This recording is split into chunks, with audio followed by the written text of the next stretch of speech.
Hey, what's up, everybody? Welcome back to the NDA Podcast. I'm Sketchcraft, Rob D, and I will be drawing things I cannot share. So, this is where I work on my secret projects that I can't stream or, share until they're ready to go. In this case, I'm working on Spawn Kills Every Response, a miniseries coming out this summer from Todd McFarlane Productions. And earlier this morning, I was working on stuff for our new game that just shipped. It's out right now, Berserk Boy, available on Nintendo Switch Store and the Steam Store, Nintendo Switch Shop and the Steam Store. So you can get that right now. It's ready to go. It's been well reviewed. Go check it out. And as always, check out my comic this summer. But in the meantime, I'm going to be working on that comic, which I can't really share here. But I thought what I'll do is during the stream, in the background, is I am going to play a video of some old art I did. Here, ready? Here we go. Let's see if this loads up. All right, there we go. This is a saucy painting I did of Deathstroke back in 2013 or 2014, somewhere around there. Probably 2014. This is sped up 6 times, and that's just going to play on a loop while I work, so you got something to look at. And already we got Peter, thank you. He says hello. How you doing, Peter? I am going to get to work. If you have anything you want to talk about, feel free. I'll bring up stuff that's on the top of my head. I really need to make more of like a topics list to go through while I'm working, so we can at least talk about it. I did watch the Oscars last night. Thought it was the best Oscars I've seen since the 90s, and I'm not a big Oscars fan, but it was super fun. So, thought that was pretty good. And then, quick topic, Warner Brothers said that they're going to ditch single player games and make everything a live service. Can't say I care for that. I play Fortnite, by the way, so it's like, I'm good. I don't need another live service game. I don't care if it's Quidditch. I don't care if it's Gotham City and Hogwarts and Game of Thrones mixed together. It's like, I just don't believe it. This kind of reminds me of in the early 2000s when Warcraft came out, World of Warcraft, how everyone thought they were going to make an MMO, It was like, yeah, that didn't happen. Beyond people subscribing to it, the cost of maintaining and developing an MMO is astronomical. You kind of need to be able to lose between 500 million and $1 billion. And I don't see how that's any different for a live service game. I think one way they might be trying to get around it, if you remember, there was an article a month or two ago. I need to go dig this up for certain, but there was an article about a month or two ago where they said they were teaming up with an AI company to utilize all their properties for games and stuff. And I think they're going to try to generate live service content using AI, which that's going to go horribly bad for them. Can't wait.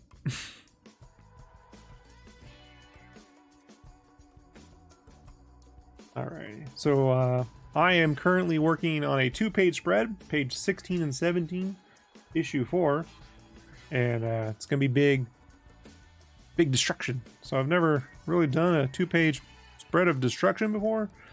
This one's gonna be new for me.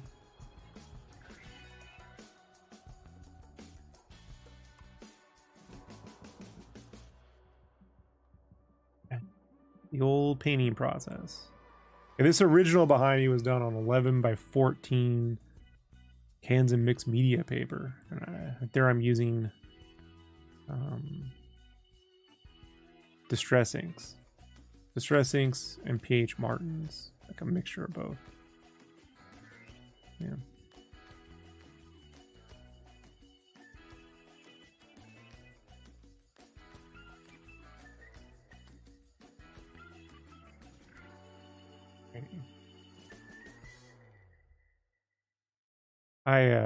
Between us all, in my free time, I want to start learning how to use Adobe Fresco so I can animate these little like icons and logos and stuff I got. So I know how to do it all by hand, but it'd be nice to actually have some animation tool help. Blah blah blah blah blah. But I tried using it on my PC, and it's really not a very good PC app. So I'm gonna have to use it on my iPad, which I hate drawing on, but you know, I could get over it.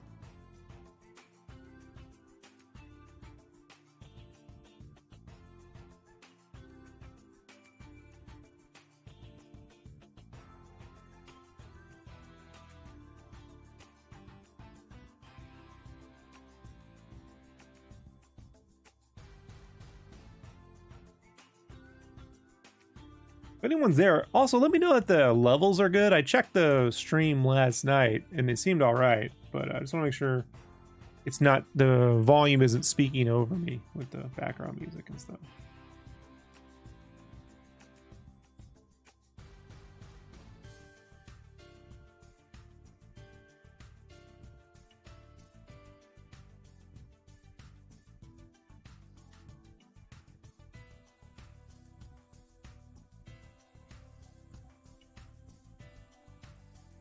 Yeah, it was really weird. Apparently, Warner Bros. Had an investors call, right? And they were like, "Hey, we know this Harry Potter game was the highest-selling game of 2023, but what if it went bad? If it failed, we would have been in trouble." And I'm like, "That's every game.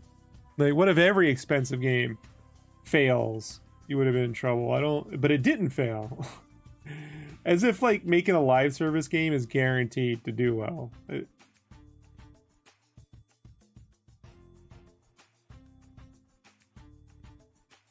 So weird. They just, God, man, it really sucks. It really sucks. I'm not a hey, the past was always better kind of guy, but this whole like, you know, we have to like appease and shareholders and show them that we're working on all the latest technology, and it's like, you're not making games. You're just trying to like, you're trying to find ways to actively not make games, right? Like, Peter asked me, what graphics tablet do I use? I'm currently drawing on a Cintiq 22-inch no touch. I prefer a bigger screen. I prefer a bigger screen. So, iPad's just small, man. Small, even with the zooming in. It's just like, it's just tiny. I can't draw with my whole arm. And I've got the sketchboard you put it in, the whole bit. I just hate the way it feels. I've tried, man. I really wish it wouldn't. I wish it was great to use, because then I could just draw anywhere. But I've never been great. Now, granted, I have the 2015 iPad Pro. I did go down this year and try the newest one down at the Apple Store. You know, I went there like every other day for a couple weeks and played around with it. And it felt a little better, but, you know, it wasn't a game changer for me. So...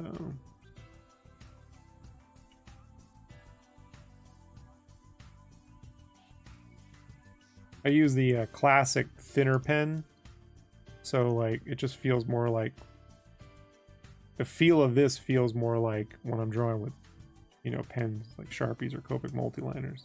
The Apple Pencil just doesn't feel right to me for some reason. So go figure.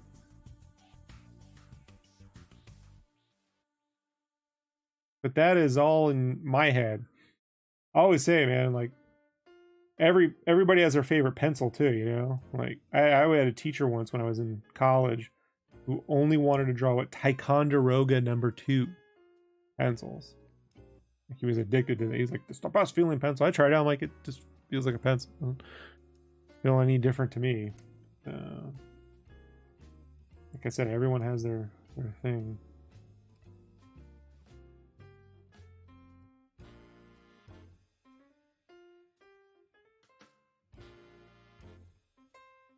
Now there is a new tablet, make a giant graphics tablet maker. I forget their name. They just started putting out stuff in the past year. They're not super cheap, but they're not as expensive as a Cintiq.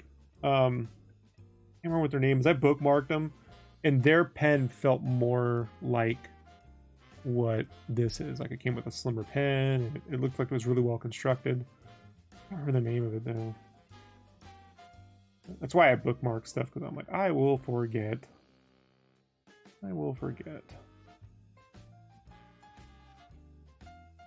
Procreate's a great program, man. Like, I used it to animate I had to do some animatics on Berserk Boy. Like, when we did the initial trailer, I had to draw out the animatic to kind of pitch what we were doing. And I had never used their animation tools and was able to put together an animatic in like a couple hours. That being said, I just, as much as Procreate's cool, it has this weird thing where like when you draw it, like blobs the strokes, like it goes bloop, like is this weird jelly like thing. Hate that. It's such a, it just drives me nuts. I wish it didn't, because I'm like, I can't stand the way that feels. That's just weird, you know. But I'm the only one who's ever complained about it, so you know, I just want to draw and there's the stroke, you know, like that sounds weird.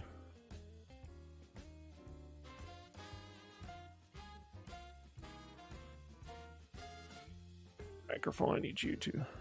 Microphone's going to.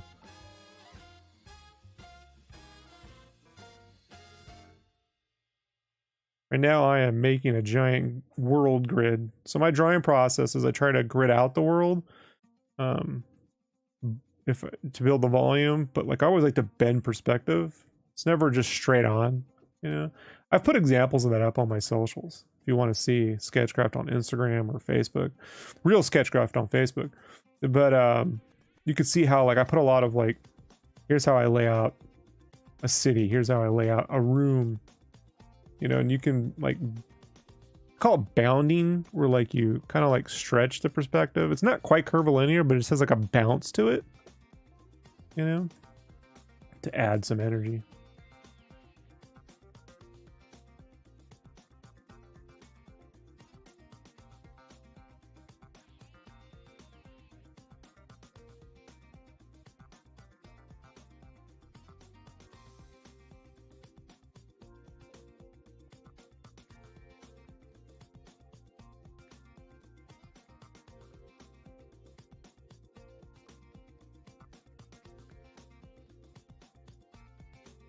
And you don't need a lot. I don't do like the whole page, like with all the grids coming up in 3-point.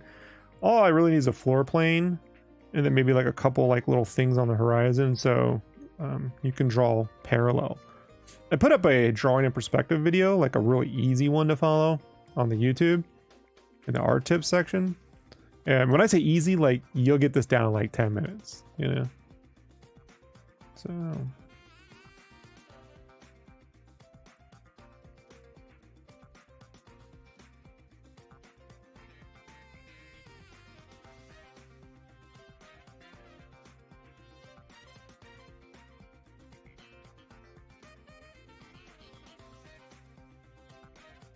I gotta draw like destroyed buildings and stuff, and so it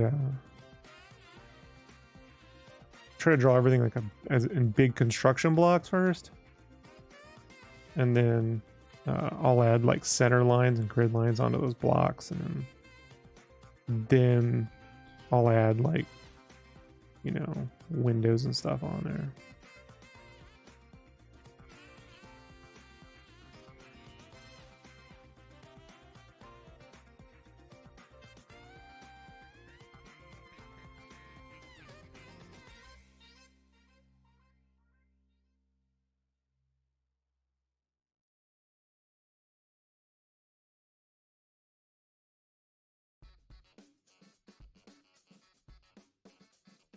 And pretty soon here, in the next few weeks or next couple of weeks or so, we're going to be doing sketches at breakfast and sketches at dinner, or sometimes sketches at lunch. But we're going to be doing live drawing streams. I'll put up reference, or I'll just be inking pages and stuff, you know. But we will be doing that soon. I've been trying to get back to doing something because I don't want to just disappear for like another year while I'm working, you know.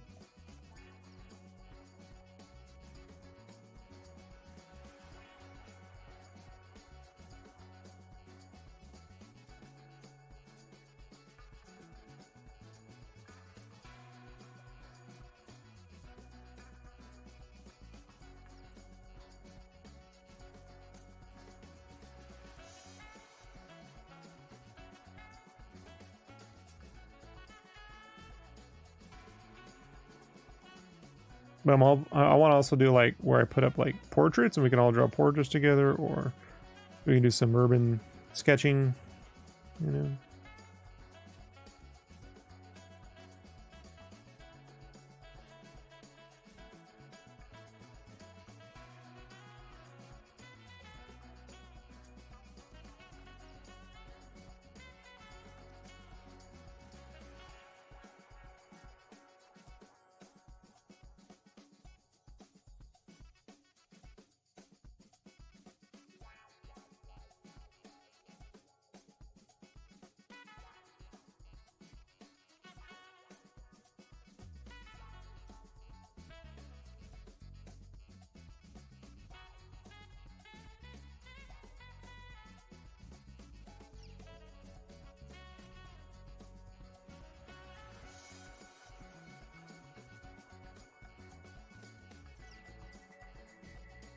You'll see me squinting my eyes sometimes. For some reason, when I'm trying to draw accurately in perspective, I squint one eye.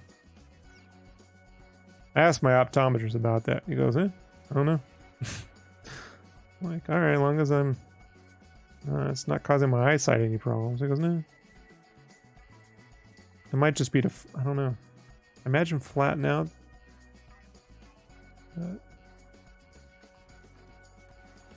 Wonder why that is.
I also finished House of Ninjas, which I really liked. Although I will say this, as much as I liked it, I give it a solid 7.5 or 8 out of 10. The story they needed to tell, it's 8 episodes, they needed like 13, 12 or 13 episodes. And I find that Netflix has constantly been doing that. Like they used to make like 12, 13 episodes of Daredevil. Now they would do like 6. It's like, yeah, I don't know if the story you're trying to tell works like that at all.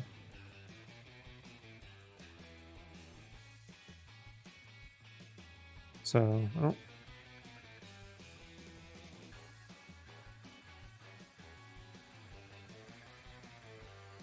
Doesn't make me not enjoy the show. It's good characters, cool story, you know, good action, but it needed another 4 episodes, I think, to make that like perfect.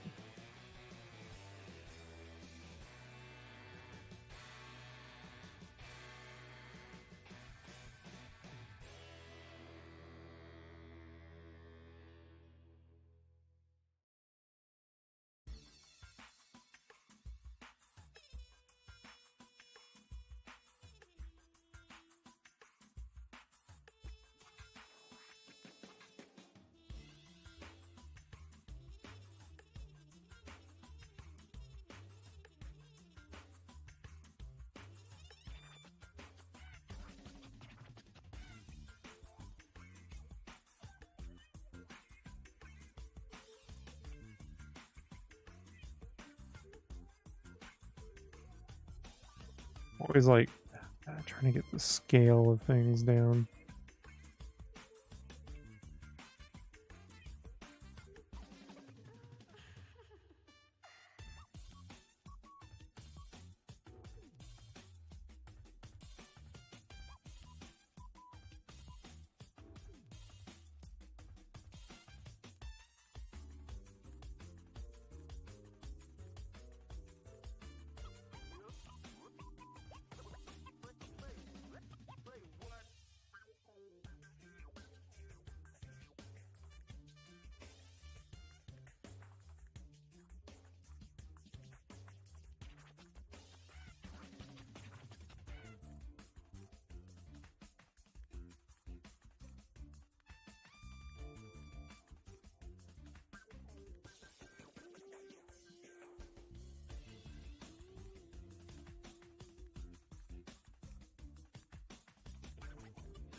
I had the hardest time learning how to draw backgrounds digitally without, you know, like I don't use 3D and stuff. So what I did for years was I would just do a rough sketch and then print it out and just draw like all the construction traditionally. Matter of fact, I even did that on the first issue for quite a few of the pages. But eventually I figured out a good way to get my head around like tons of buildings or tons of stuff digitally. For some reason I just couldn't get my head around the volume, especially with like complex detail. But I figured out how to like get around that again by like drawing real basic construction boxes and then painting in blobs of different colors to represent windows or detail over those. And then once I blobbed all that stuff in, then drawing over the blobs. And that seemed to, well, not to seem, like by the second issue, man, there's some really dope 2-page spreads that you'll see, man. They're pretty fucking, they're pretty cool. I rarely brag, but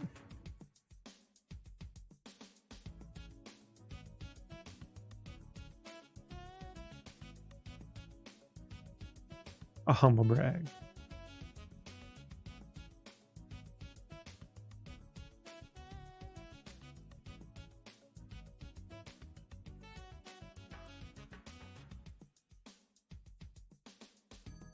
But doing it this way means I don't have to draw it like an extra step and then trace and redraw. So like, just means I can kind of go right to it. And then what I do is, because I want to sell the pages, is when I'm all done, I print them out and then traditionally draw over my finals for the pages. Because what I would have done before was just print out the blobby, draw it, and then it's like no difference. Just I do it backwards so I can meet my deadlines.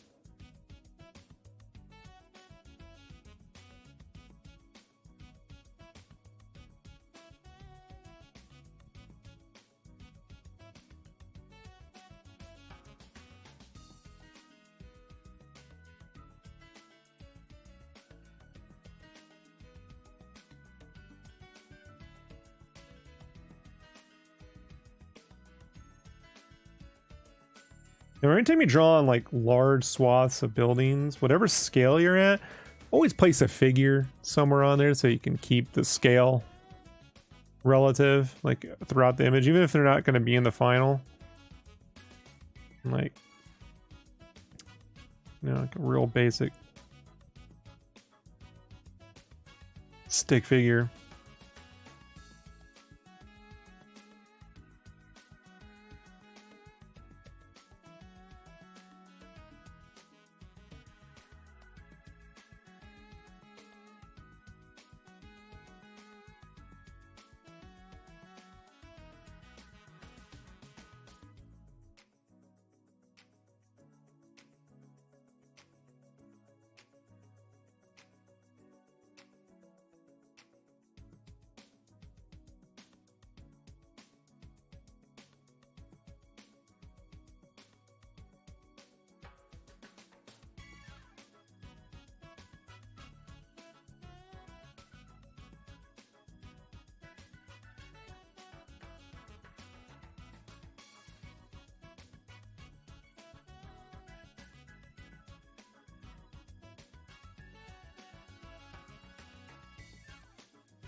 Hmm. Hmm. Okay.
Trying to draw these. I work out building silhouettes, like the ones in the way background, like outlines, you know. I'll still giving them that Spawn feel. So I need to look at how Capullo did it and do my own version of that. So there's some things that I just want to feel intrinsically Spawn. I don't want to break the mold, but just do my little version of it, you know. So it's like sometimes I need. Got so much reference, folks. So much. I've put so many Easter eggs in these books. Spawn Easter eggs. Old school Spawn fans, they're gonna be picking through this stuff for years. Like to this day, I still don't even know how many skulls I've drawn in the book. I've hidden so many skulls. There are buildings that shape like skulls. There are skulls, doorknobs, drawers, streets, city street layouts, road layouts. I mean, it's obnoxious how many skulls I've put into these issues.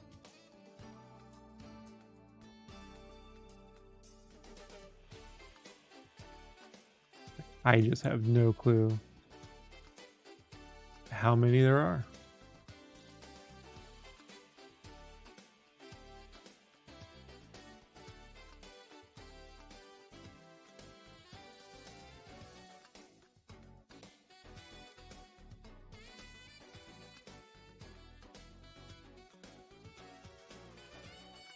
I do know that someone out there will eventually count them all.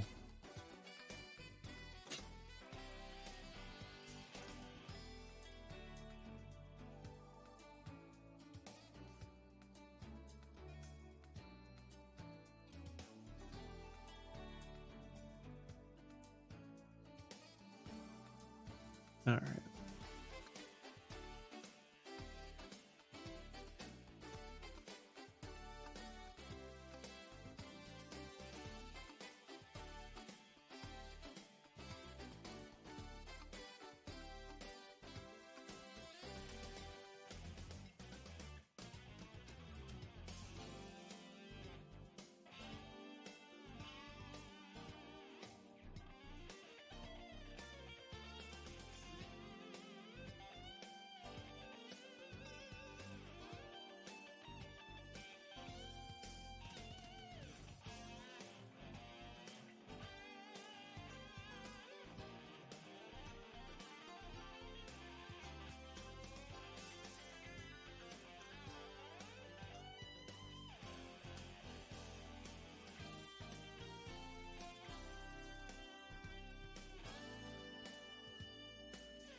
Whoa.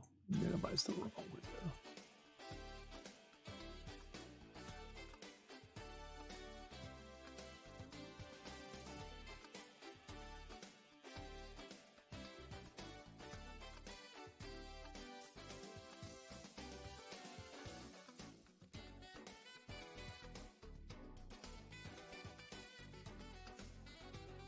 Where are we at on the video? Was I letting it dry? Was that it?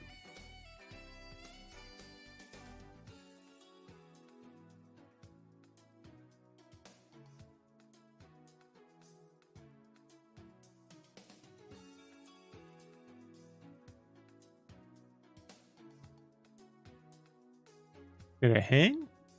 Is it stuck? Because if it's stuck, I will switch it over. I don't think it's stuck. And it certainly isn't done. What am I doing? What am I doing back there? Let's see. I'm gonna wait and see if it moves. Maybe it hung.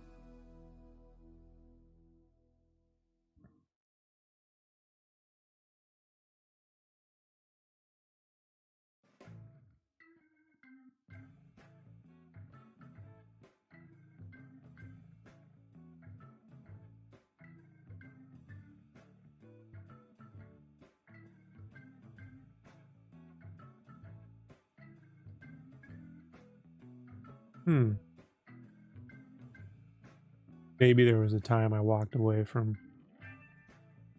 the background.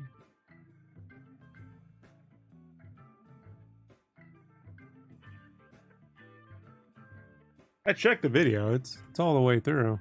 What am I doing back? All right. Well, I am going to give it about 5 minutes. Sped up like 6 times, so it should.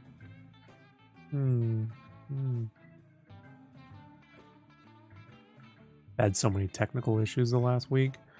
It's caused me so much productivity. There we go. See?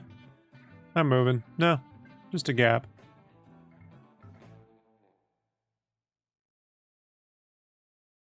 I let it dry. That's the problem with watercolor. You gotta really let it dry before you lay down the next layer. Otherwise, it will just reactivate. So.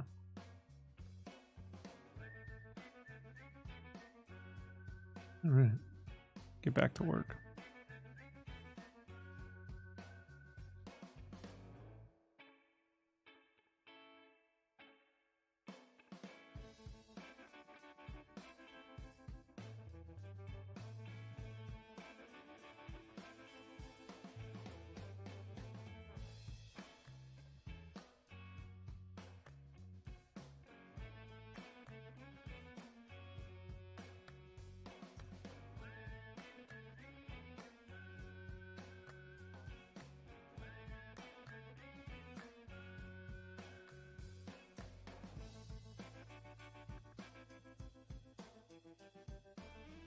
Sketchcraft was live.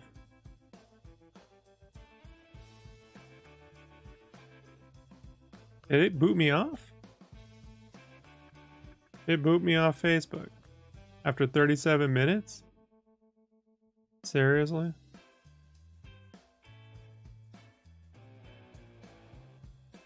Well, that explains it. 37 minutes. Let me see if I'm live on YouTube.